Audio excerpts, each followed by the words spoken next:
Hello नमस्कार साथियों, example 19 में आप सभी का स्वागत है। चलिए हम लोग सेट नंबर 40 क्वेश्चन हम लोग देखेंगे ज्योग्राफी का। दोस्तों किसका? ज्योग्राफी का। चलिए स्टार्ट करते हैं। अरब सागर और फ्रांस की खाड़ी किसके द्वारा जुड़े हुए हैं दोस्तों? अरब सागर और फ्रांस की खाड़ी जो जुड़े हुए हैं वो दोस्तों आपका हॉर्मुज जलडमरू मध्य। कौन सा दोस्तों? हॉर्मुज जलडमरू मध्य दोस्तों। अरब सागर और फ्रांस की खाड़ी द्वारा जुड़ा हुआ है दोस्तों। चलिए हम लोग आगे चलते हैं दोस्तों। देखिए पाक जलडमरू मध्य दोस्तों। चलिए हम लोग इसको थोड़ा डिटेल से पढ़ते हैं। पाक जलडमरू मध्य श्रीलंका के उत्तरी प्रांत के जाफना जिला में और भारतीय राज्य तमिलनाडु पाक जलडमरू मध्य के द्वारा अलग करता है और दक्षिण पश्चिम में पाक खाड़ी से उत्तर पूर्व में बंगाल की खाड़ी से जुड़ता है। तो बाब अल मंदेब जलडमरू मध्य दोस्तों ये आपका अरब प्रायद्वीप या यमन और हॉर्न ऑफ अफ्रीका के सिंग में जिबूती और इटेरिया को बाब अल मंदेब द्वारा अलग करता है। जिबूती और इटेरिया को दोस्तों बाब अल मंदेब द्वारा अलग किया जाता है, जिसे अक्सर शोक का दरवाज़ा के रूप में जाना जाता था। यह अदन की खाड़ी और लाल सागर को जोड़ता है दोस्तों। चलिए हम लोग आगे चलते हैं। मेसिना जलडमरू में दोस्तों। मेसिना जलडमरू दक्षिणी इटली की मेसीन जलडमरू मध्य कैलाब्रिया के पश्चिम सिरे को सिसिली के पूर्व में सिरे से जोड़ती है। पूरे मध्य भूमध्य सागर में यह दक्षिण में आयोनियन सागर को उत्तर में तिरहेनियन सागर से जोड़ता है दोस्तों। चलिए हम लोग नेक्स्ट क्वेश्चन की ओर चलते हैं। हॉर्मुज जलडमरू मध्य हॉर्मुज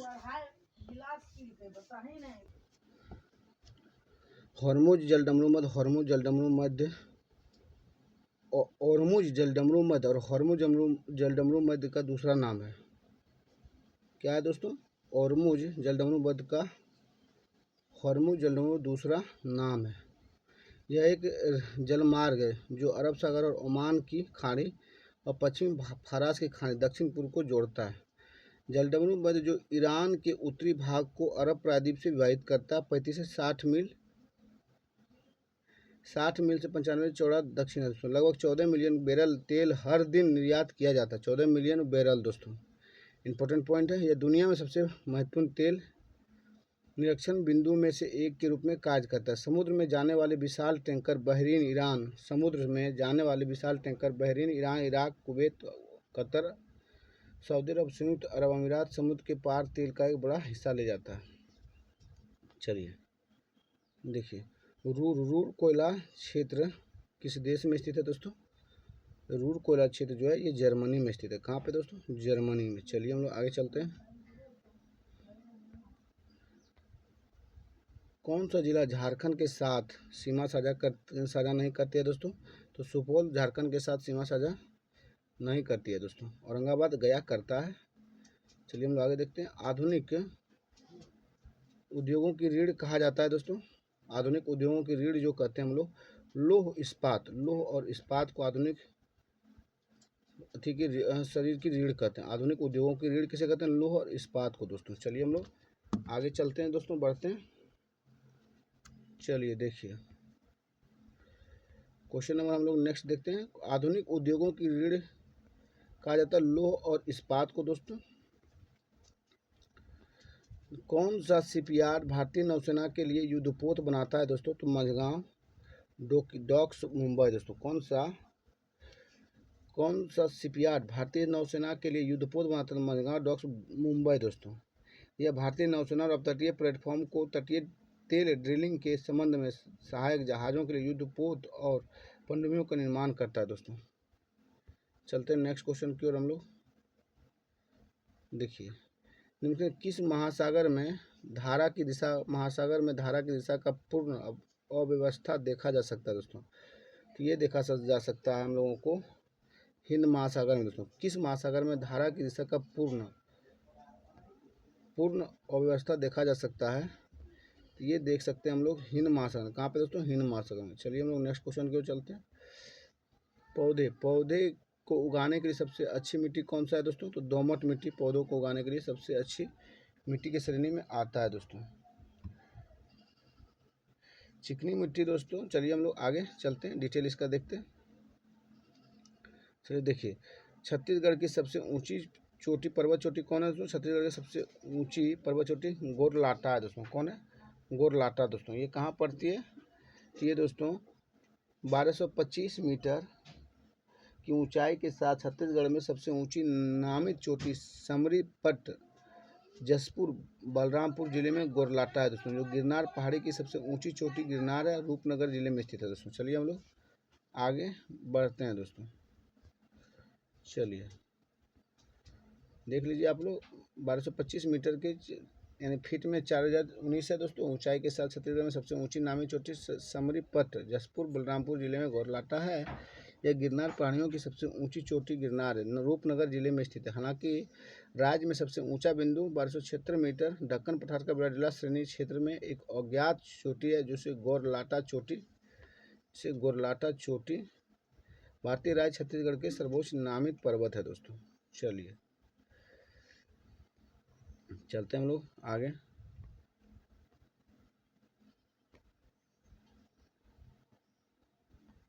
बिहार में बलसुंदरी, लाल कराली और बलथर शब्द किसके लिए प्रयुक्त होता है दोस्तों? बिहार में बलसुंदरी, लाल कराली और बलथर शब्द किसके लिए प्रयुक्त होता है? तो दोस्तों ये सब प्रयुक्त होता है आपका किसके लिए दोस्तों? ये सब मिट्टी के लिए प्रयुक्त है। किसके लिए? मिट्टी के लिए दोस्तों। चलिए हम लोग आगे बढ़ते हैं। कौन सी शुष्क भूमि कृषि फसल नहीं है दोस्तों? तो ये जो है ये नहीं है धान दोस्तों। कौन सा नहीं है? धान दोस्तों नहीं है। चलिए हम लोग आगे चलते हैं। भारत के किस राज्य में सूती वस्त्र मिलों की संख्या सबसे अधिक है दोस्तों? सूती वस्त्र मिलों की संख्या सबसे अधिक है तो दोस्तों ये हो जाएगा आपका महाराष्ट्र में। कहाँ पे मिलों सबसे अधिक है दोस्तों? महाराष्ट्र में सूती वस्त्रों मिलों की संख्या सबसे अधिक है दोस्तों। चलिए नेक्स्ट क्वेश्चन की ओर।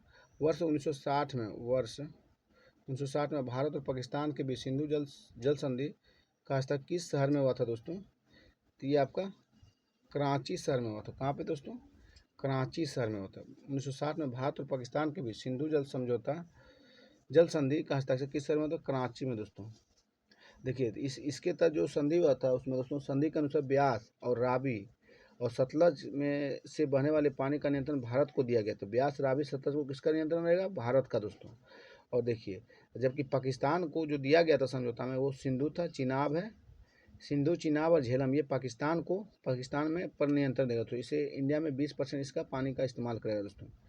चलिए हम लोग आगे बढ़ते हैं दोस्तों। देखिए कौन सी सिंचाई परियोजना राजस्थान, पंजाब, हरियाणा राज्य से संयुक्त उपक्रम है दोस्तों? तो आप लोग जानते होंगे ये परियोजना आपका ब्यास नहर परियोजना है। कौन सा है दोस्तों? ब्यास नहर परियोजना है दोस्तों। चलिए कौन कौन सा जिला राज्य राजस्थान है, पंजाब है और हरियाणा है दोस्तों उपक्रम। तो ब्यास परियोजना का ये है दोस्तों। देखिए पूर्णा गिरना बोरी शिवा नदियाँ किस नदी की सहायक नदी है दोस्तों? ये सब है तापी नदी की सहायक नदी दोस्तों। किसका? तापी का दोस्तों, जो इसमें नहीं दिया गया दोस्तों। आपका इनमें से कोई नहीं होगा दोस्तों। चलिए हम लोग आगे चलते हैं।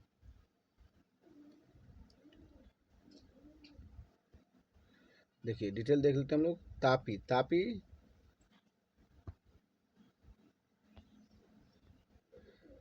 तापी पूर्णा नदी घाटी है दोस्तों। तापी जो पूर्णा नदी घाटी है, तापी एक मध्य भारतीय नदी है दोस्तों। यह पूर्व से पश्चिम की ओर बहने वाली प्रायद्वीपीय भारत का सबसे महत्वपूर्ण नदियों में से एक है दोस्तों। तापी एक मध्य भारतीय नदी है। यह पूर्व से पश्चिम की ओर बहने वाली प्रायद्वीप भारत की सबसे महत्वपूर्ण नदियों में से एक है दोस्तों। देखिए पूर्णा तापी की सहायक नदियों में से एक जो बाईं ओर से मिलती है। इसका उद्गम दक्षिण मध्य प्रदेश राज्य के पूर्वी सतपुड़ा पर्वतमाला में होती है दोस्तों। तापी नदी का प्रमुख सहायक नदियाँ बाधुर नदी, आनेर नदी, गिरना नदी, पूर्णा नदी, पंजारा नदी, बोरी नदी दोस्तों, ये सब इसका है। तवा नदी दोस्तों ये नर्मदा की सहायक नदी, तवा जो है नर्मदा की सहायक नदी है। नर्मदा नदी सबसे लंबी सहायक नदी है। इसका उद्गम सतपुड़ा पर्वतमाला माला में है दोस्तों। यह होशंगाबाद जिले में नर्मदा में मिलती है। इसकी लंबाई 172 है दोस्तों। चलिए हम लोग आगे चलते हैं। नर्मदा देखिए, नर्मदा तो आप लोग जानते हैं अमरकंटक से निकलती है दोस्तों। चलिए, भारत और म्यांमार के बीच कौन सी पर्वत श्रृंखला स्थित है दोस्तों? तो ये नामचा बरवा। कौन से? नामचा बरवा में भारत और म्यांमार के बीच दोस्तों।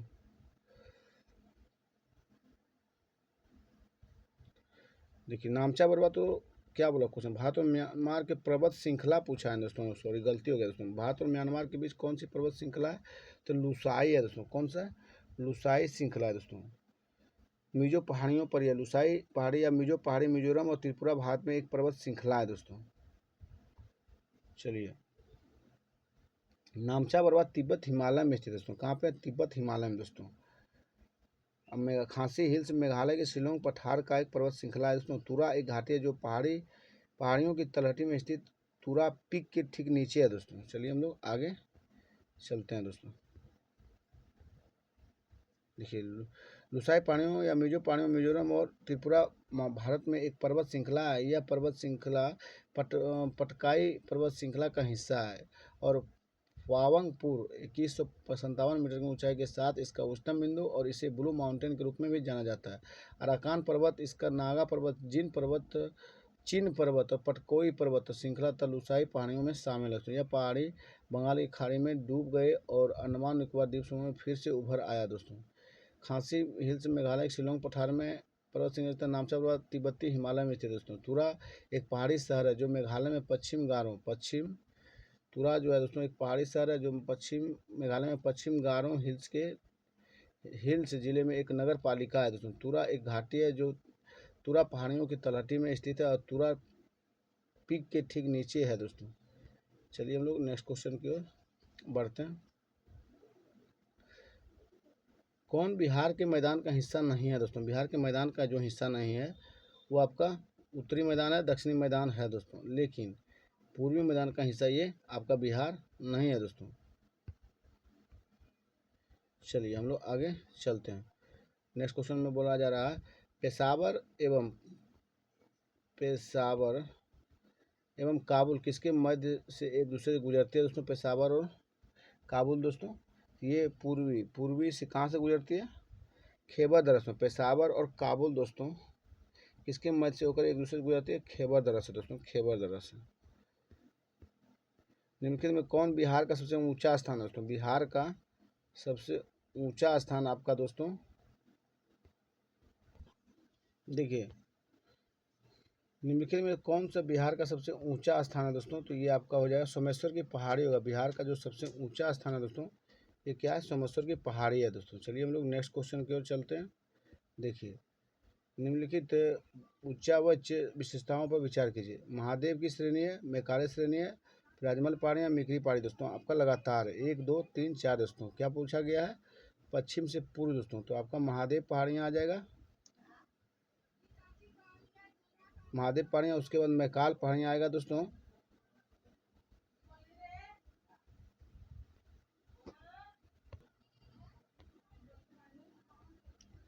आपका महादेव श्रेणियाँ है, मैकाल श्रेणियाँ, राजमल पहाड़ियाँ, मिकरी पहाड़ियाँ दोस्तों। 1 2 3 4 लगातार है दोस्तों। चलिए हम लोग आगे चलते हैं नेक्स्ट क्वेश्चन की ओर।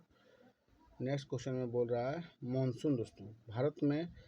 भारत की जलवायु वनस्पतियों को संबंधित निम्नलिखित शब्दों में मानसून दोस्तों आपका उत्तर भारत में चलता है। मानसून दोस्तों मानसून हवाएं हो जाएगा। मानसून में दोस्तों आपका मानसूनी हवाएं हो जाएगा। और लू दोस्तों ये उत्तर भारत में चलता है। उत्तर भारत में लू चलता है। और देखिए, स्थानीय हवाएं उत्तर भारत का दोस्तों। नीम प्राकृतिक वनस्पति दोस्तों, ये एक प्रकार की वनस्पति। नीम जो है दोस्तों एक प्रकार का प्राकृतिक वनस्पति है। मासिन राम दोस्तों, मासिन राम जो है ये आपका मासिन राम वर्षा प्राप्त होता है तो विश्व में सर्वाधिक दोस्तों, विश्व में सर्वाधिक लगातार है दोस्तों। चलिए हम लोग आगे चलते हैं दोस्तों। आपका इसमें आंसर अगर खोजेगा तो आपका ABCD दोस्तों लगातार है। चलिए नेक्स्ट क्वेश्चन को चलते हैं। सूती वस्त्र उद्योग। देखिए, सूती वस्त्र उद्योग के संबंध में निम्नलिखित कथनों पर विचार करना है। तो सूती वस्त्र मिल क्षेत्र अत्यधिक श्रम प्रधान है दोस्तों, और थोक में बढ़िया कपड़े का उत्पादन करता है। हथकरघा क्षेत्र अत्यधिक पूंजी गहन है, जिससे कपड़ों की कताई, बुनाई, परिष्करण शामिल है दोस्तों।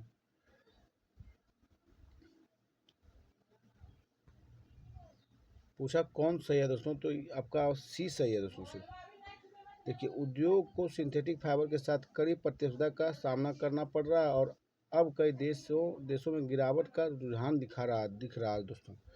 आपका सी सही है दोस्तों। चलिए हम लोग आगे चलते हैं। केवल 3 सही है दोस्तों।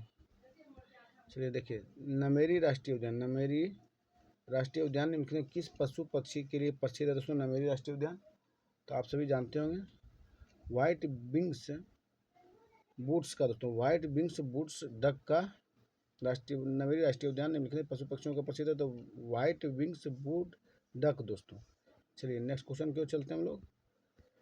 देखिए, मयूरभंज की खदानें निम्नलिखित किस धातु के लिए जानी जाती है? तो मयूरभंज की खदान दोस्तों, ये आपका लोहा के लिए जाना जाता है। किसके लिए दोस्तों? लोह अयस्क के लिए दोस्तों। चलिए हम लोग आगे चलते हैं। देखिए, कौन से राष्ट्रीय उद्यान वन्यजीव अभयारण्य बिहार में स्थित है दोस्तों? तो बिहार में वाल्मीकि एक है, एक भीमा बांध वन्यजीव अभयारण्य दोस्तों। 1 और 4 होगा आपका आंसर दोस्तों। दुधवा राष्ट्रीय यूपी में, गजनेर वन्यजीव अभयारण्य आपका कर्नाटक तरफ है दोस्तों। चलिए आपका 1 और 4 सही है दोस्तों। चलिए नेक्स्ट क्वेश्चन की ओर हम लोग चलते हैं। किस प्रकार के कोयले को काला हीरा कहा जाता है दोस्तों? एंथ्रासाइट कोयले को काला हीरा के रूप में जाना जाता है दोस्तों। चलिए हम लोग आगे बढ़ते चलते हैं।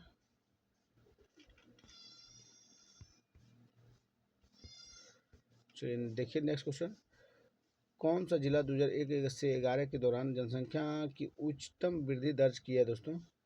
ये आपका मधेपुरा होगा दोस्तों। कौन होगा? मधेपुरा दोस्तों। चलिए हम लोग नेक्स्ट क्वेश्चन की ओर चलते हैं। निम्नलिखित में से कौन एक अपरंपरागत गैस का भंडार नहीं है दोस्तों? तो टाइड गैस, शेल गैस और आपका प्राकृतिक गैस। तो प्राकृतिक को कौन अपरंपरागत गैस का भंडार नहीं है पूछा है, तो आपका प्राकृतिक गैस नहीं है। कौन नहीं है दोस्तों? प्राकृतिक गैस नहीं है दोस्तों। चलिए हम लोग नेक्स्ट क्वेश्चन की और चलते हैं।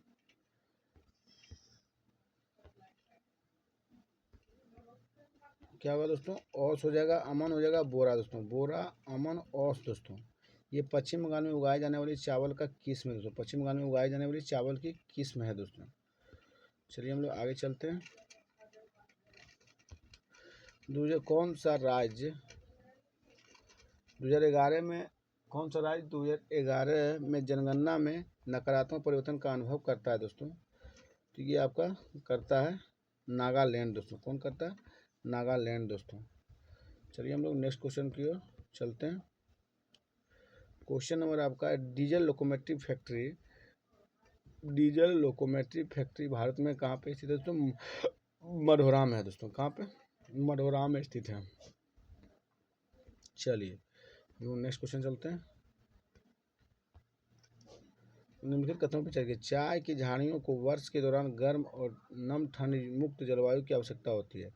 चाय का पौधा उष्णकटिबंधीय और उपोष्णकटिबंधीय जलवायु में अच्छी तरह से बढ़ता है, जो गहरी एवं उपजाऊ, अच्छी तरह से सूखा मिट्टी के संतानम संपन्न होता है।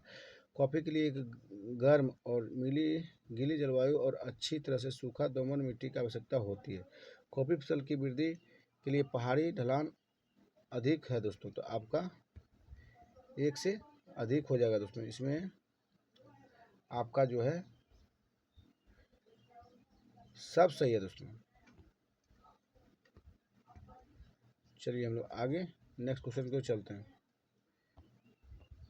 गेहूं के संदर्भ में कौन सा विचार सही है? परिपक्वता के समय तापमान में अचानक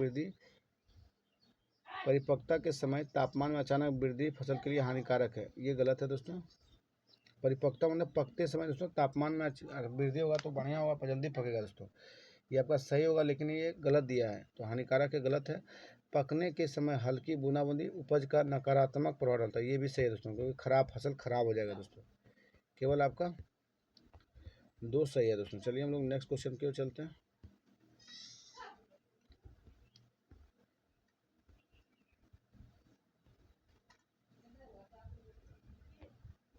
भारत में किस हवाई अड्डे भारत में किस हवाई अड्डे के पास सबसे बड़ा नागरिक रनवे है दोस्तों? तो इंदिरा गांधी अंतर्राष्ट्रीय हवाई अड्डा दोस्तों। भारत के किस हवाई अड्डे के पास सबसे बड़ा नागरिक रनवे दोस्तों? तो ये इंदिरा गांधी अंतर्राष्ट्रीय हवाई अड्डा है दोस्तों। चलिए नेक्स्ट क्वेश्चन की ओर चलते हैं हम लोग। देखिए ज्वालामुखी या राज्य है दोस्तों। तो चलिए देखिए ज्वालामुखी और राज्य में आप देखिए बारातंग दोस्तों। बारातंग जो है ये आपका हो जाएगा अंडमान निकोबार द्वीप समूह दोस्तों। कहाँ होगा? अंडमान निकोबार द्वीप समूह दोस्तों। दक्कन ट्रेप दोस्तों ये महाराष्ट्र, दक्कन ट्रेप महाराष्ट्र है दोस्तों। धनीधर पर्वत दोस्तों ये गुजरात है। धनीधर पर्वत क्या है? गुजरात। धनीधर पर्वत कहाँ पे दोस्तों? गुजरात में। अब मोरनी पर्वत दोस्तों, मोरनी पर्वत जो है ये हरियाणा। कहाँ? हरियाणा मोरनी पर्वत है। देखिए वारातंग वारातंग अंडमान द्वीप समूह, अंडमान द्वीप समूह। ढक्कन ट्रैप दोस्तों महाराष्ट्र, ढक्कन ट्रैप महाराष्ट्र है। और धीनाधर धीनाधर धीनोधर पर्वत, धीनोधर पर गुजरात है दोस्तों। अब मोरनी पर्वत हरियाणा में है। चलिए हम लोग नेक्स्ट क्वेश्चन के चलते हैं दोस्तों। आपका 1 2 3 3 1 4 और 2 है दोस्तों। चलिए हम लोग नेक्स्ट क्वेश्चन के चलते हैं। NH 34 दोस्तों। देखिए NH 34 जो है ये आपका कर्क रेखा से गुजरता है। NH 34 दोस्तों कहाँ से? कर्क रेखा से दोस्तों। और NH 44 जो है दोस्तों, NH 44 3 का 2 का जो है 2 का A है दोस्तों। मतलब सबसे लंबा NH 44 सबसे लंबा, इसे NH 7 भी बोला जाता है दोस्तों। NH 66 जो है दोस्तों, NH 66 जो है पश्चिमी तट के समांतर, पश्चिमी तट के समांतर NH 66 है दोस्तों। NH 16 जो है, NH 16 दोस्तों ये पूर्वी तट के समांतर, NH 16 पूर्वी तट के समांतर है। देखिए NH 34 दोस्तों कर्क रेखा गुजरती है, कर्क रेखा गुजरती है। NH 44 दोस्तों एक सबसे लंबा है दोस्तों, सबसे लंबा है। NH 66 दोस्तों पश्चिमी तट के समांतर है, 16 पूर्वी तट के समांतर NH 16 दोस्तों। चलिए हम लोग आगे चलते हैं। देखिए बेटी बचाओ बेटी पढ़ाओ के बारे में कौन सा कथन विचार कीजिए दोस्तों? सही है। तो यह घटते बाल लिंगानुपात, CSR और जीवन चक्र की निरंतर महिला सशक्तिकरण के संबंधित मुद्दे को संबोधित करता है। सही है दोस्तों। उसके बाद चलिए देखते हैं नेक्स्ट क्वेश्चन। देखिए यह महिला और बाल विकास, स्वास्थ्य और परिवार कल्याण और मानव संसाधन विकास मंत्रालयों का एक त्रिमंत्रालय प्रयास है दोस्तों। ये भी सही है। तीसरा देखिए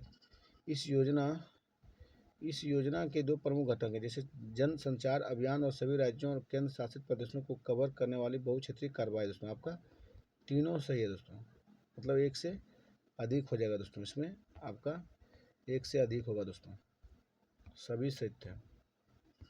चलिए हम आगे हम लोग चलते हैं।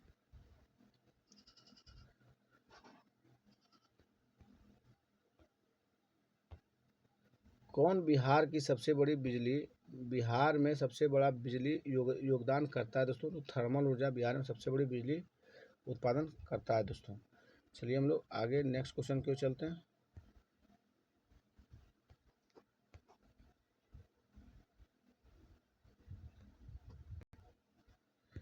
चलिए देखिए बक्सा बाघ अभयारण्य दोस्तों,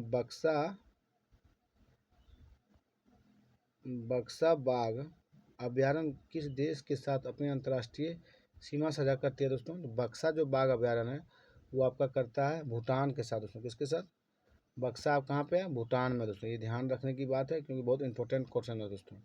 बक्सा आप बाघ अभयारण्य किस देश के साथ अपनी अंतर्राष्ट्रीय सीमा साझा करते हैं? तो भूटान के साथ दोस्तों। चलिए हम लोग नेक्स्ट क्वेश्चन की ओर चलते हैं। बक्सा बाघ अभयारण्य पश्चिम बंगाल के जलपाईगुड़ी जिले में स्थित है दोस्तों। बक्सा बाघ अभयारण्य इसे 1983 में भारत के 15वें बाघ अभयारण्य के रूप में बनाया गया था और इसे जनवरी 1992 में राष्ट्रीय उद्यान घोषित किया गया दोस्तों। यह बंगाली बाघ के लिए प्रसिद्ध है। बक्सा बाघ अभयारण्य उत्तरी सीमा भूटान के साथ अंतर्राष्ट्रीय सीमा साझा करती है। बाघ अभयारण्य में बहने वाली मुख्य नदियां संकोश है, रैदास है, जयंती है, चुनरिया है, तुतरी है, फंस, खवा, दीमा, नैनानी है दोस्तों। चलिए हम लोग पश्चिम बंगाल में अन्य राष्ट्रीय उद्यान में देखिए सुंदरवन राष्ट्रीय उद्यान है, गोरुमारा राष्ट्रीय उद्यान है, जल्दापाड़ा राष्ट्रीय उद्यान है, नेओरी राष्ट्रीय उद्यान है दोस्तों। ये सब कहाँ है? पश्चिम बंगाल में है दोस्तों। चलिए हम लोग नेक्स्ट क्वेश्चन चलते हैं। कौन सी बस्ती सड़कों नदियों या नहरों के दोनों ओर विकसित होती है दोस्तों? ये होती है दोस्तों आपका रेखीय होता है दोस्तों। किस ओर होती है? रेखीय दोस्तों। चलिए हम लोग आगे चलते हैं।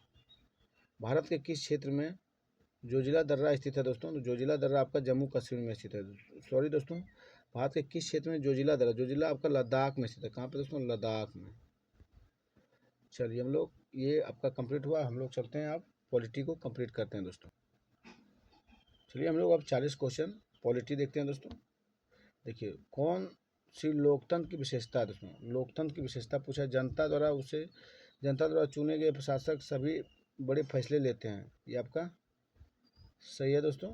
उसके बाद और देखते हैं, लोकतंत्र स्वतंत्र और निष्पक्ष चुनाव पर आधारित होता है, जहाँ वर्तमान में सत्ता में रहने वाले के हारने की उचित संभावना होती है। ये भी आपका सही है दोस्तों। आपका 2 भी सही है। चलिए और देखते हैं, और इस विकल्प का प्रयोग संविधान और नागरिकों के अधिकार के बुनियादी नियमों को द्वारा सीमित सरकार की ओर जाता है दोस्तों। आपका ये भी सही है, मतलब उपयुक्त सभी सही है इसमें दोस्तों। चलिए नेक्स्ट क्वेश्चन की ओर चलते हैं। लोकतंत्र की उपलब्धियों में सबसे अधिक सहायक क्या है दोस्तों? लोकतंत्र की उपलब्धियों में सबसे अधिक सहायक है दोस्तों, तो ये आपका हो जाएगा विकास दोस्तों। लोकतंत्र में सबसे अधिक सहायक जो है विकास है दोस्तों, क्योंकि विकास करना ही लोकतंत्र का मेन मकसद है दोस्तों। देखिए, भारतीय लोकतंत्र में कार्यपालिका का कार्य क्या होता है दोस्तों? कानून बनाना। क्या काम है कार्यपालिका का दोस्तों? तो कानून संसद द्वारा बनाए गए। भारत में लोकतंत्र में कार्यपालिका का कार्य है संसद के द्वारा बनाए गए कानूनों को लागू करवाना दोस्तों। चलिए नेक्स्ट क्वेश्चन की ओर चलते हैं हम लोग आगे। एक अंतरराज्य परिषद का स्थापित किया गया दोस्तों। अंतरराज्य परिषद को स्थापित करता है राष्ट्रपति दोस्तों। कौन कर सकते हैं? राष्ट्रपति दोस्तों कर सकते हैं। चलिए हम लोग नेक्स्ट क्वेश्चन की ओर चलते हैं। चलिए, निम्नलिखित अधिकारों में से विदेश यात्रा अधिकार किसके अंतर्निहित है दोस्तों? विदेश यात्रा अधिकार जो है दोस्तों, ये आपका हो जाएगा जीवन और व्यक्तिगत स्वतंत्रता का अधिकार। किसके दोस्तों? जीवन और व्यक्तिगत स्वतंत्रता का अधिकार है दोस्तों। चलिए हम लोग नेक्स्ट क्वेश्चन देखिए। वर्तमान में भारत में कितने उच्च न्यायालय का कार्यालय है दोस्तों? तो 25 है दोस्तों। कितने उच्च न्यायालय कार्य? 25 है दोस्तों, इसलिए इनमें से कोई नहीं होगा दोस्तों। चलिए हम लोग आगे चलते हैं।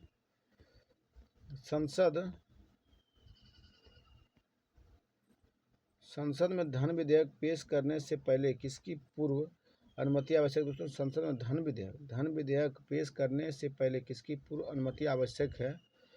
तो दोस्तों, तो राष्ट्रपति की पूर्व अनुमति आवश्यक है दोस्तों, राष्ट्रपति की। ये ध्यान रखिएगा आप लोग दोस्तों, इसलिए इनमें से कोई नहीं होगा। नहीं दिया गया दोस्तों, राष्ट्रपति दिया गया तो आपका राष्ट्रपति ही होगा। चलिए, धन विधेयक केवल भारत के राष्ट्रपति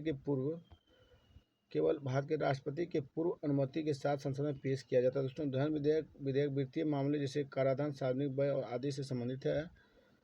लोकसभा द्वारा पारित धन विधेयक राज्यसभा उच्च सदन को भेजे जाते हैं। राज्यसभा विधेयक में संशोधन नहीं कर सकता, लेकिन संशोधन की सिफारिश कर सकते हैं। धन विधेयक की परिभाषा भारत के संविधान के अनुच्छेद 110 में दी गई है, और धन विधेयक को राष्ट्रपति द्वारा संसद के उनके पुनर्विचार के लिए वापस नहीं किया जा सकता है, क्योंकि यह उसकी अनुमति से लोकसभा में प्रस्तुत किया जाता है। उनकी अनुमति से लोकसभा में प्रस्तुत किया जाता है, इसलिए राष्ट्रपति उसे वापस नहीं कर सकता है दोस्तों, धन विधेयक को।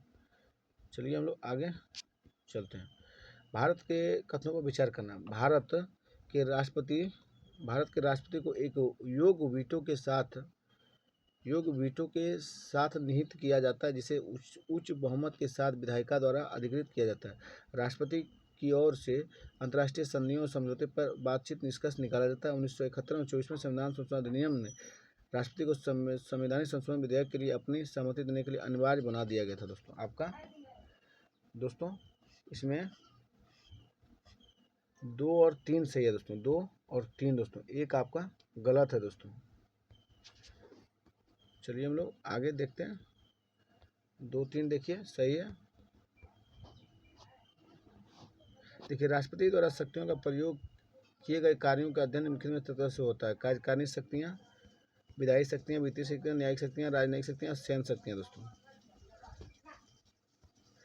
आपातकाल शक्ति, राजनयिक शक्तियों के तहत अंतर्राष्ट्रीय संधियों और समझौते पर राष्ट्रपति की ओर से बातचीत निष्कर्ष निकाला जाता है दोस्तों।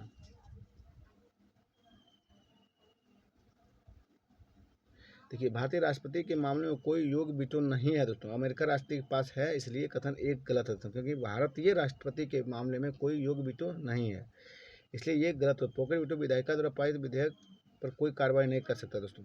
कृपया ध्यान दें कि संविधान संशोधन विधेयक के संबंध में राष्ट्रपति के पास वीटो शक्ति नहीं है। कृपया ध्यान देना, संविधान संशोधन विधेयक के मामले में राष्ट्रपति के पास वीटो शक्ति नहीं है। 1971 में 24वें संविधान संशोधन अधिनियम ने राष्ट्रीय संवैधानिक संशोधन विधेयक के लिए अपनी सहमति देने के लिए अनिवार्य बना दिया गया था दोस्तों। ये सही है, लेकिन वो गलत है। यहाँ देखिए क्या बोला गया था, देख लीजिए थोड़ा, क्वेश्चन लंबा है। भारत के राष्ट्रपति को एक योग्य वीटो के साथ निहित किया जाता है, नहीं, योग्य निहित वीटो के साथ नहीं किया जा सकता दोस्तों, इसलिए ये लाइन यहाँ पे गलत हो गया दोस्तों। यहाँ पे निहित योग वीटो के साथ निहित किया जाता है, ये नहीं होगा। यहाँ नहीं, निहित नहीं किया जाता, नहीं किया जाता तब सही होता दोस्तों, इसलिए ये गलत है। चलिए हम लोग नेक्स्ट क्वेश्चन की ओर चलते हैं।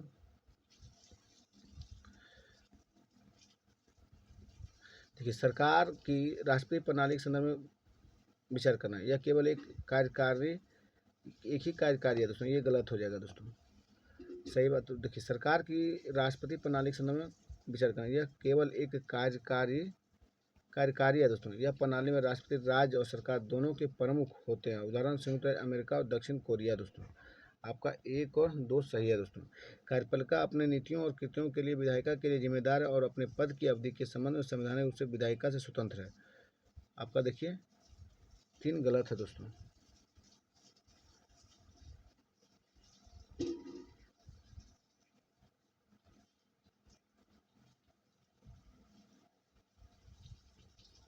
देखिए, 3 इसलिए गलत है दोस्तों, क्योंकि कार्यपालिका और नीतियों और कृत्यों में के लिए विधायिका के जिम्मेदार नहीं है दोस्तों। यहाँ बोल दिया जिम्मेदार है।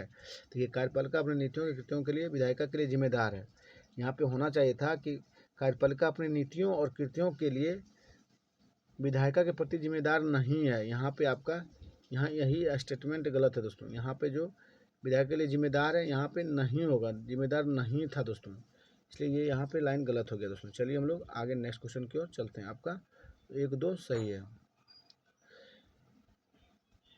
देखिए, देखिए, सरकार की राष्ट्रीय प्रणाली, यह केवल एक कार्यकारी प्रणाली है और इस प्रणाली में राष्ट्रीय राज्य और सरकार के दोनों के प्रमुख होते हैं। उदाहरण संयुक्त राज्य अमेरिका, दक्षिणी अमेरिका आदि दोस्तों। कार्यकारी अपने नीतियों और कृत्यों के लिए विधायिका के प्रति जिम्मेदार नहीं होते हैं और अपने पद की अवधि में संवैधानिक विधायिका के स्वतंत्र होते हैं दोस्तों।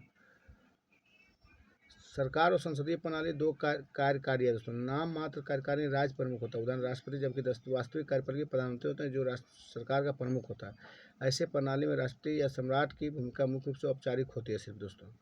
चलिए हम नेक्स्ट क्वेश्चन देखते हैं। संविधान में राज्य सूची के शामिल विषय पर कानून बनाने के अधिकार किस परिस्थितियों में होता है दोस्तों? तो जब लोकसभा इस आशय का, ये गलत है तो प्रस्ताव पारित कर दे, जब राष्ट्रीय आपातकाल की घोषणा चल रही हो, तो ये हो जाएगा दोस्तों आपका। जब 2 या 2 से अधिक राज्य संसद संयुक्त अनुरोध करता है तो भी हो जाएगा, और जब राज्य में राष्ट्रीय शासन लागू हो तब दोस्तों। 2, 3, 4 दोस्तों आपका सही हो जाएगा दोस्तों। 2, 3, 4 दोस्तों। चलिए हम लोग नेक्स्ट क्वेश्चन की ओर चलते हैं। तो कथनों में विचार करना, तो 3 पठन के बाद एक साधारण बिल दूसरे घर में ले जाया जाता है दोस्तों। आपका ये सही है दोस्तों। देखिए थोड़ा नीचे करते हैं।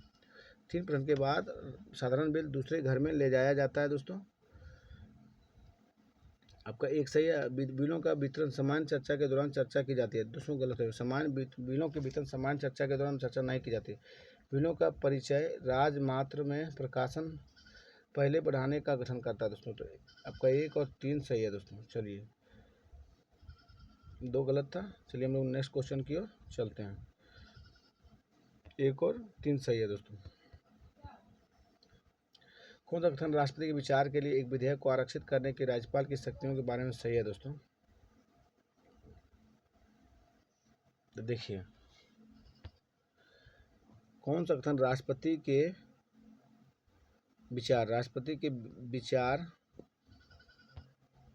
विचार के लिए एक विधेयक को आरक्षित करने के राज्यपाल की शक्तियों के बारे में सही है?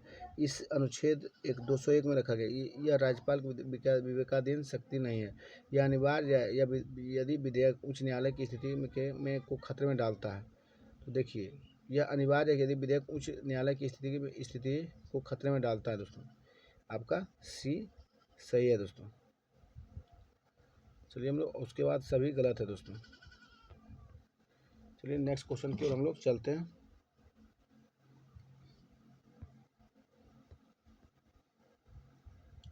उन्नीस सौ पैंसठ और 1967 के बीच बिहार में अकाल के संबंध में कौन सा तंत्र सही है दोस्तों? बिहार में लगभग सभी जिलों में भोजन की कमी महत्वपूर्ण थी दोस्तों। 1965-67 में बीच में बिहार अकाल के संबंध में कौन सा तंत्र सही है? तो बिहार में लगभग सभी जिलों में भोजन की कमी महत्वपूर्ण थी। भोजन की कमी ने बाद में तीव्र और व्यापक कुपोषण को जन्म दिया। अन्य उत्तर भारतीय राज्यों की तुलना में उस अवधि के दौरान बिहार में खाद्य कीमतों में वृद्धि हुई थी दोस्तों। आपका तीनों स्टेटमेंट सही है दोस्तों। चलिए हम लोग आगे देखते हैं। आपका तीनों सही है दोस्तों, 1 2 3 तीनों सही था दोस्तों। चलिए हम लोग नेक्स्ट क्वेश्चन की ओर चलते हैं। देखिए क्या बोला जा रहा है कि कौन सा भारतीय संविधान के भाग 4 के ए के अंतर्गत आता है दोस्तों? तो 4 के ए में आता है मौलिक कर्तव्य दोस्तों। कौन आता है? मौलिक कर्तव्य दोस्तों। चलिए हम लोग नेक्स्ट क्वेश्चन की ओर चलते हैं। भारतीय संविधान के पास केंद्र और राज्यों के बीच स्थानों के विभाजन की 3 सूचियां हैं। इनमें से कौन सी समवर्ती सूची से संबंधित है दोस्तों? समवर्ती सूची से जो संबंधित है वो आपका नागरिकता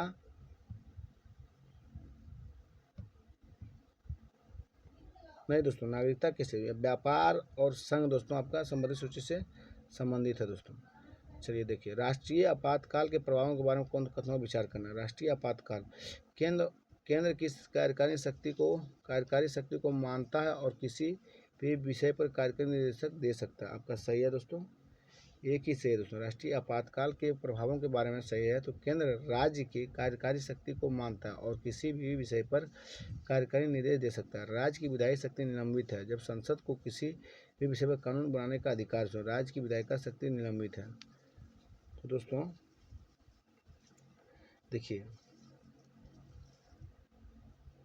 संसद को राज्य सूची में उल्लेखित किसी भी विषय पर कानून बनाने का अधिकार है दोस्तों। यहाँ बोला कि राज्य विधायिका शक्ति निलंबित है और संसद किसी भी विषय पर कानून बनाने का अधिकार है। तो आपका ये भी सही हो जाएगा दोस्तों। तो यहाँ बोला जा रहा है कि केवल एक उत्तर सही है, ए नंबर दोस्तों। उसके बाद सभी आपका गलत है दोस्तों।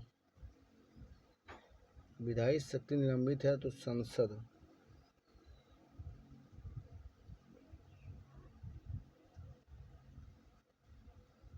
राज्य की जो विधायिका शक्ति हो तो जो निलंबित नहीं है दोस्तों। आपका 2 ये गलत हो जाएगा। चलिए दोस्तों, आपका सिर्फ एक सही है, उसका ये सब आपका गलत है दोस्तों। चलिए हम लोग आगे चलते हैं। एकात्मक सरकार सभी शक्तियों किसके हाथों में केंद्रित है दोस्तों? एकात्मक सरकार का जो सभी शक्तियां हैं ये आपका केंद्र सरकार में नहीं था। किसमें दोस्तों? केंद्र सरकार में। चलिए हम लोग थोड़ा फास्ट खींचते हैं दोस्तों, क्योंकि बहुत लंबा वीडियो हो जाएगा नहीं तो दोस्तों। देखिए, वित्तीय विधेयक है दोस्तों। वित्तीय विधेयकों को बारे में कौन सा कथन गलत है दोस्तों? तो वित्तीय विधेयक जो है दोस्तों ये आपका हो जाएगा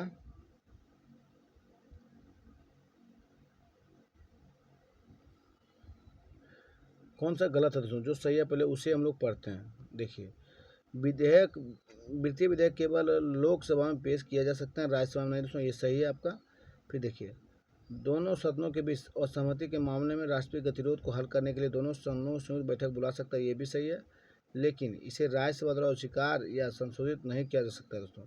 किया जा सकता है दोस्तों, इसलिए आपका यह स्टेटमेंट गलत है दोस्तों। निगेटिव पूछ रहा था तो गलत आपका ये ही है, 2 नंबर दोस्तों। चलिए हम लोग आगे चलते हैं। राष्ट्रीय मानवाधिकार आयोग के संबंध में कौन सा कथन गलत है दोस्तों? ये इसमें एक अध्यक्ष और 10 अन्य सदस्य होते हैं। सर्वोच्च न्यायालय के सेवारत न्यायाधीश को इसके सदस्य के रूप में नियुक्त किया जाता है दोस्तों। अध्यक्ष के सदस्यों की नियुक्ति राष्ट्रपति और कैबिनेट की सिफारिश पर की जाती है दोस्तों। तो आपका जो सही है केवल 2 सही है दोस्तों, कि सर्वोच्च न्यायालय के सेवारत न्यायाधीश और इसके सदस्य के रूप में नियुक्त किया जाता है दोस्तों। आपका ये सब गलत है दोस्तों। क्यों गलत है ये भी देखिए।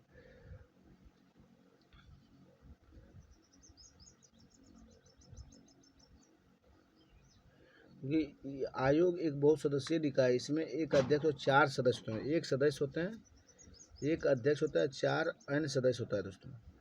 ये ध्यान रखिए, 10 नहीं होता, यहाँ पे ये स्टेटमेंट गलत हो गया।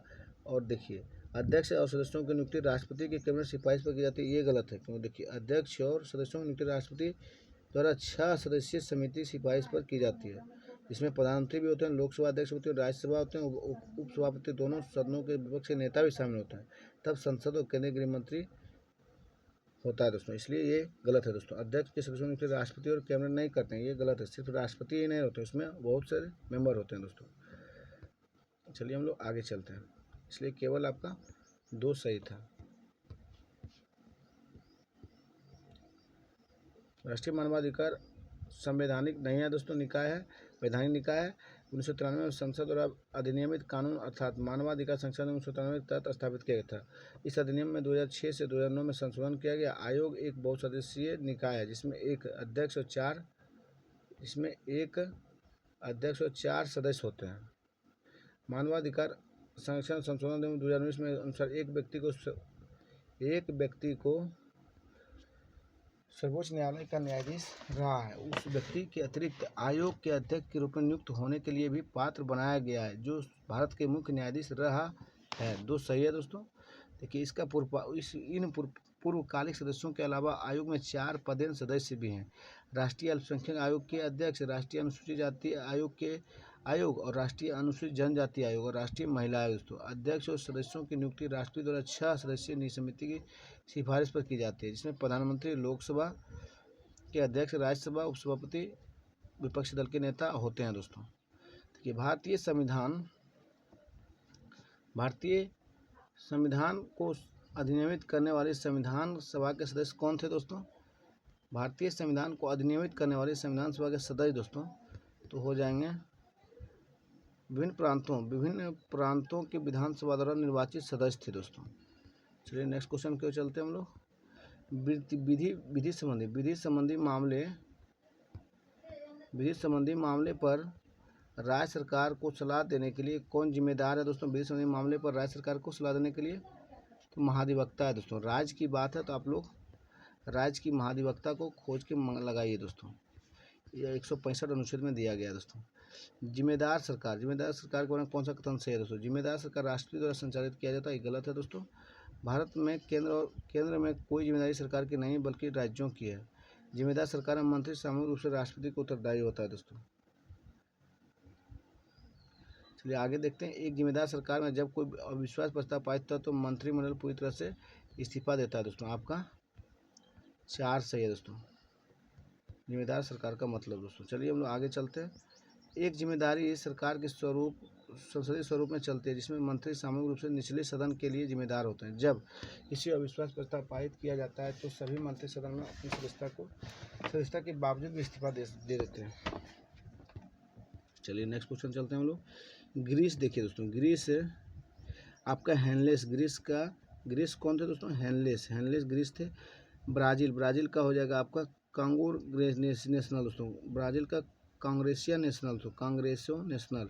और नॉर्वे दोस्तों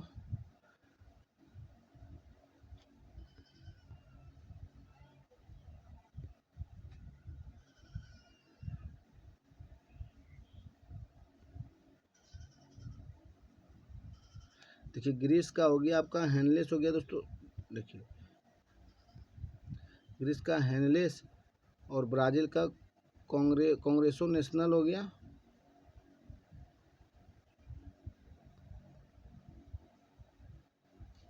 देखिए, एक होगा दोस्तों, ग्रीस का हेनलेस हो गया, ब्राज़ील का कांगोसो नेशनल हो जाएगा, नॉर्वे को स्टैंडिंग चार्ट असेंबली चार्ट दोस्तों। चलिए हम लोग नेक्स्ट क्वेश्चन की ओर चलते हैं। कौन सा लोकसभा का कार्य है दोस्तों? लोकसभा का कार्य पूछा गया दोस्तों तो संघ सूची संबंधित सूची के शामिल मामले का कानून बनाना, संविधान का संशोधन, राष्ट्रपति और उपराष्ट्रपति चुनाव करता है और उच्चतम न्यायालय के उच्च न्यायालय में न्यायाधीशों को हटाता है, आपातकालीन घोषणा मंजूर करता है दोस्तों। लोकसभा का कार्य सिर्फ आपका 1, 2, 4 दोस्तों, आपका सभी कार्य है। फिर से पढ़िए। संघ सूची और संबंधित सूची में शामिल मामले पर कानून बनाता है, संविधान का संशोधन, राष्ट्रपति और उपराष्ट्रपति का चुनाव करता है और उच्चतम न्यायालय में उच्च न्यायालय के न्यायाधीशों को हटाता है, आपातकाल की घोषणा जारी करता है दोस्तों। आपका सभी सही है दोस्तों लोकसभा कार्य में दोस्तों। चलिए हम लोग आगे चलते हैं। आपका 1 2 3 4 दोस्तों। चलिए हम लोग नेक्स्ट क्वेश्चन की ओर। संसद के न्यायिक कार्यों को निम्न में कौन शामिल है? तो राष्ट्रपति को हटाने के प्रस्तावों पर विचार करना, उपराष्ट्रपति को हटाने के प्रस्तावों को विचार करना, उच्च न्यायालय के उच्चतम न्यायालय के न्यायाधीशों को हटाने का विचार करना दोस्तों। तो आपका एक सही हो जाएगा। न्यायिक कार्यों में कौन शामिल है, यही ना पूछा है दोस्तों, कौन शामिल है? तो आपका तीनों शामिल है दोस्तों। राष्ट्रपति का हटाने के प्रस्ताव विचार करना, उपराष्ट्रपति को हटाने के प्रस्तावों को विचार करना और उच्च न्यायालय और उच्च न्यायालय के न्यायाधीशों को हटाने का कार्य करना, तीनों दोस्तों आपका सही है। चलिए हम लोग आगे चलते हैं। देखिए शंकरी प्रसाद दोस्तों बनाम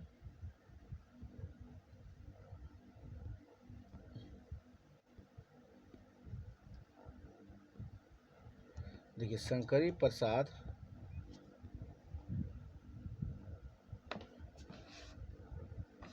शंकरी प्रसाद 1951 दोस्तों। ये आपका हो जाएगा दोस्तों सी हो जाएगा। पहले संशोधन अधिनियम की चुनौती तो शंकरी प्रसाद के। तो गोलकनाथ प्रश्न 1967 दोस्तों। ये हो जाएगा मौलिक अधिकारों में संशोधन नहीं किया जा सकता, गोलकनाथ प्रश्न 1967। मिनर्वा मिल्स प्रश्न 1980 में दोस्तों। मिनर्वा मिल्स 1980 में हो जाएगा नौवीं अनुसूची में संशोधन मान्य होगा। नौवीं अनुसूची संशोधन मान्य होगा दोस्तों, हो जाएगा। और वामन राव प्रसंस्करण दोस्तों। ये हो जाएगा 4 के डी दोस्तों। न्यायिक समीक्षा और नैसर्गिक न्यायिक समीक्षा और मौलिक अधिकारों में डीपीएसपी का स्विच संतुलन दोस्तों हो जाएगा वामन राव प्रसंस्करण 1981 दोस्तों। और मिनर्वा मिल्स प्रकरण 1980 में है दोस्तों। ये हो जाएगा आपका दोस्तों 9वीं अनुसूची में किए गए संशोधन का मान दोस्तों। अब फिर देखिए गोलकनाथ प्रश्न 1967 2 का सी दोस्तों। पहले संशोधन अधिनियम की चुनौती दी गई दोस्तों। और उसके बाद देखिए शंकरी प्रसाद प्रश्न का मौलिक अधिकार में संशोधन नहीं किया जा सकता है, आपका ए है दोस्तों। चलिए हम लोग नेक्स्ट क्वेश्चन की ओर चलते हैं। देखिए कुछ दशाओं में कार्यकारिणी प्राकृतिक बारे में से कथनों कौन सा कथन सही है दोस्तों? देखिए तो जापान में एक संसदीय प्रणाली और जिसमें सम्राट राज्य के प्रमुख सरकार के प्रमुख के रूप में प्रधानमंत्री होते हैं दोस्तों, आपका सही है दोस्तों।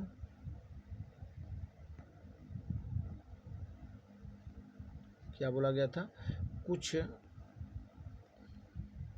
देशों की कार्यकारिणी की प्रकृति के बारे में कथन सही थे। तो जापान में एक संसदीय प्रणाली है जिसमें सम्राट राज्यों के प्रमुख और सरकार के प्रमुख रूप में प्रधानमंत्री होते हैं, सही बात है दोस्तों। इटली में राष्ट्रपति के साथ एक संसदीय प्रणाली है जो राज्य के औपचारिक प्रमुख और सरकार के प्रमुख के रूप में प्रधानमंत्री के रूप में दोस्तों, ये भी सही है। जर्मनी में एक संसदीय प्रणाली है जिसमें राष्ट्रपति राज्य का औपचारिक प्रमुख होता है और चांसलर सरकार का प्रमुख होता है, आपका तीनों सही है दोस्तों। चलिए हम लोग आगे चलते हैं। तीनों यहाँ पे सही है दोस्तों, 4 दिया गया। देखिए नेक्स्ट क्वेश्चन की ओर। शक्तियों के पृथक्करण का सिद्धांत अमेरिका राष्ट्रीय प्रणाली पर आधारित है दोस्तों, तो आपका ये सही है दोस्तों। शक्तियों के पृथक्करण का सिद्धांत अमेरिकी राष्ट्रीय प्रणाली पर सही है, आपका एक सही है। और राष्ट्रपति उनके सचिव कांग्रेस के लिए जिम्मेदार था। तो ये आपका गलत है दोस्तों। राष्ट्रपति कांग्रेस के निचले सदन के प्रतिनिधि सभा को भंग नहीं कर सकते। राष्ट्रपति कांग्रेस के निचले सदन के प्रतिनिधि सभा को भंग नहीं कर सकते, आपका 1 और 3 सही है दोस्तों। चलिए हम लोग आगे चलते हैं। कितनों के कांग्रेस जिम्मेदार नहीं है, ये इसलिए सही नहीं होगा दोस्तों। चलिए हम लोग आगे। आप नेक्स्ट क्वेश्चन में कौन सा है दोस्तों?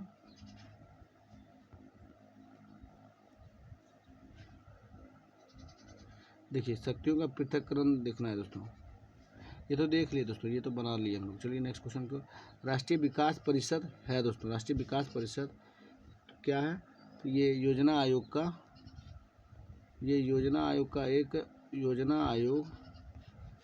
का एक प्रभाग है दोस्तों, राष्ट्रीय विकास परिषद। नवंबर 1996 संविधान सभा गठन किस योजना के तहत किया गया था दोस्तों? संविधान सभा गठन जो किया गया था ये आपका कैबिनेट मिशन योजना के तहत किया गया दोस्तों। कैबिनेट मिशन योजना दोस्तों, आपका डी है दोस्तों। चलिए नेक्स्ट क्वेश्चन को चलते हैं हम लोग। नंबर 1996 संविधान सभा गठन किस योजना के तहत? कैबिनेट मिशन योजना दोस्तों। चलिए क्षमा दोस्तों, क्षमा हो जाएगा आपका साथियों, क्षमा आपका हो जाएगा दोषी को सभी वाक्यों से दोषमुक्त करना, दोषी को सभी वाक्यों से दोषमुक्त, क्षमा हो गया। आज छूट दोस्तों, छूट हो गया आपका छूट दोस्तों, ये हो जाएगा अपने चरित्र को बदले बिना वाक्य के अवधि को कम करना दोस्तों, अपने चरित्र को बदले बिना वाक्य की अवधि को कम करना दोस्तों। और तीसरा रूपांतर, देखिए रूपांतरण हो जाएगा सजा के रूप में का निम्न रूप से प्रतिस्थापन, सजा के एक रूप का निम्न रूप में प्रतिस्थापन दोस्तों, ये हो जाएगा रूपांतरण। और 4 देखिए राहत दोस्तों, किसी विशेष तथ्य के कारण कम सजा देना, राहत में किसी विशेष तथ्य के कारण कम सजा देना दोस्तों। चलिए हम लोग आगे चलते हैं। देखिए निम्नलिखित में से कौन सा कथन सरकार के संसद स्वरूप का सर्वोत्तम रूप से परिभाषित करता है दोस्तों? तो आप लोग जानते होंगे, इस प्रणाली में मंत्री सामूहिक रूप से संसद के प्रति और विशेष रूप से केवल लोकसभा के प्रति उत्तरदायी होता है दोस्तों। सरकार के संसद स्वरूप सर्वोत्तम रूप से परिभाषित करता है, इस प्रणाली में मंत्री सामूहिक रूप से संसद के प्रति और विशेष रूप से केवल लोकसभा के प्रति उत्तरदायी होता है। चलिए हम लोग आगे चलते हैं नेक्स्ट क्वेश्चन की ओर। लोकसभा के अध्यक्ष निष्कासन के लिए प्रस्ताव किया गया हो तो उसे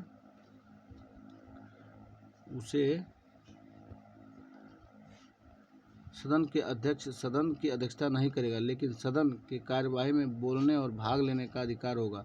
मतों की समानता के मामले को छोड़कर मत देने का भी अधिकार होगा दोस्तों। चलिए हम लोग आगे चलते हैं।